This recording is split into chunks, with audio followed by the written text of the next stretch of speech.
Welcome to part 2 of our Talking Parents conversation. And this is where things get a little bit more real, a little bit more legal, and a lot more practical. And if part 1 was about why communication matters, then part 2 of the video was about the limits, the headaches, and how all of this stuff actually plays out when you're standing there in family court in front of a judge determining the fate of your family. Segment, we also get very honest about things that oftentimes lawyers don't like to talk about, at least publicly, and that is evidence overload. Yes, the more information that you have can be useful, but having hundreds of messages, recordings, emails, and text messages, that can quickly turn into a nightmare when you are in court. And I explain how I go about it in a particular case. And trust me, having a platform like Talking Parents so that you can organize the story and tell it in a more meaningful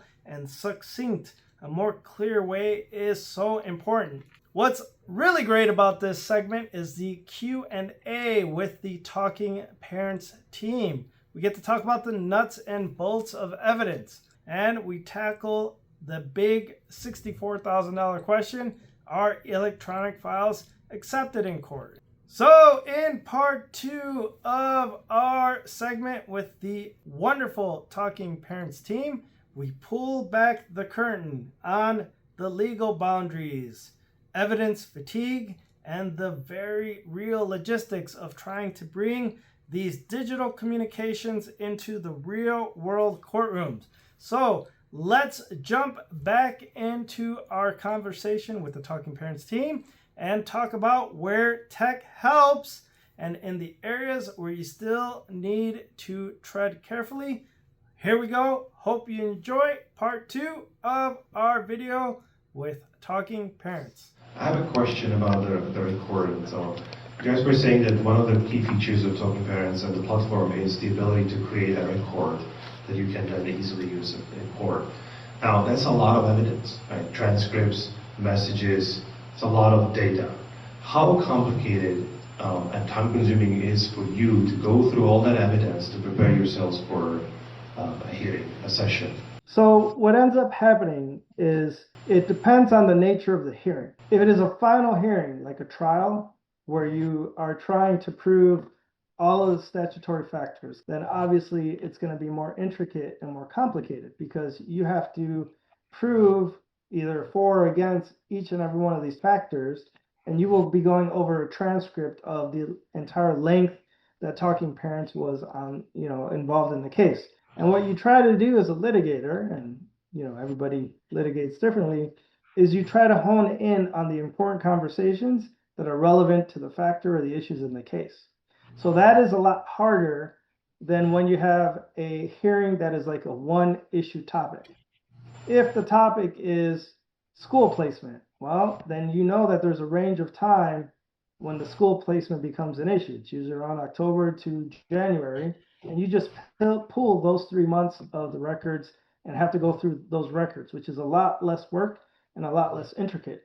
In terms of facilitating it, you guys do an amazing job. You do a certificate of authenticity, and that record, whether it be written or audio, automatically comes in because you've done such a great job at getting the courts to buy in to the authenticity of the records that it's just simply sending over that certificate of authentication. And what can the other side say? That didn't happen? Well, clearly there's a record of months of communications between the people. So I have a loosely related issue to add, and this also goes back to the question about like what additional features you might want to consider adding, if possible, a feature that allows professionals to be added to the account. That is a really handy thing for exactly what you're talking about, particularly because, I'm not preparing for a court case after the fact. I'm frequently brought in because, a parent says, hey, I just got like that message. I just got this super hostile message.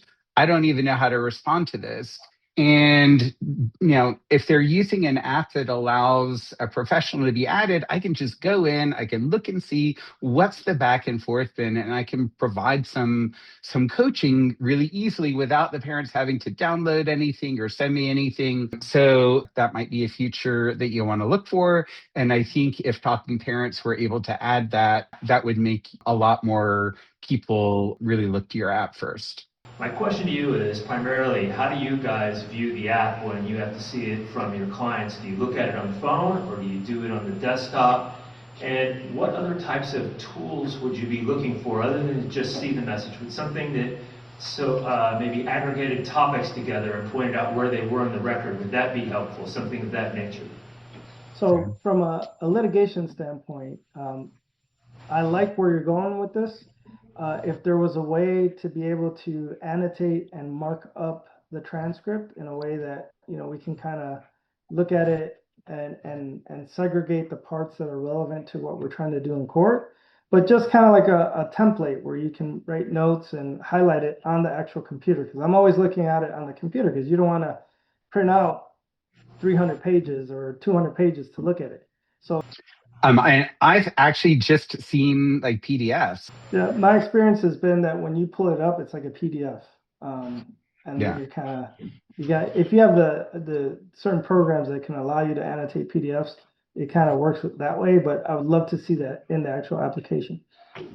You mentioned the PDF, both of you, twice.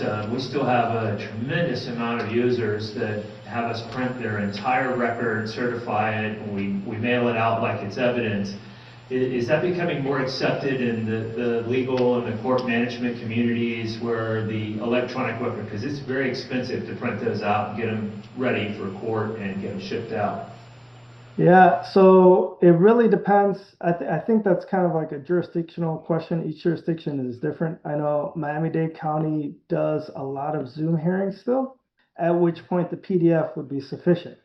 But as courts are now starting to post-pandemic require people to come in, then you have to do it the old-fashioned way. I can't speak to procedures around how to enter evidence. I can tell you what my clients say, which is that they give screenshots of their communications to their attorneys all the time. And presumably there's a reason for that. Their attorneys are presenting this in court.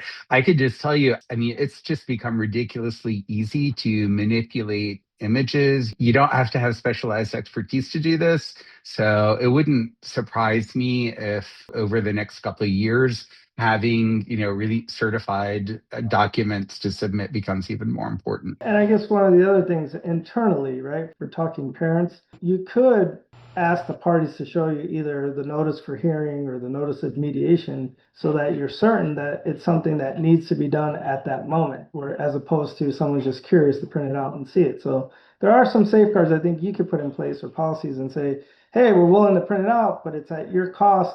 And we need to make sure that this is something that's going to be used either in an evidentiary hearing or for mediation, if you want to limit the time and effort that you have to do without having to add additional staff on your side, I guess. Thank you both so much, Kenny and Manny, for sharing your thoughts with us today. We really appreciate it.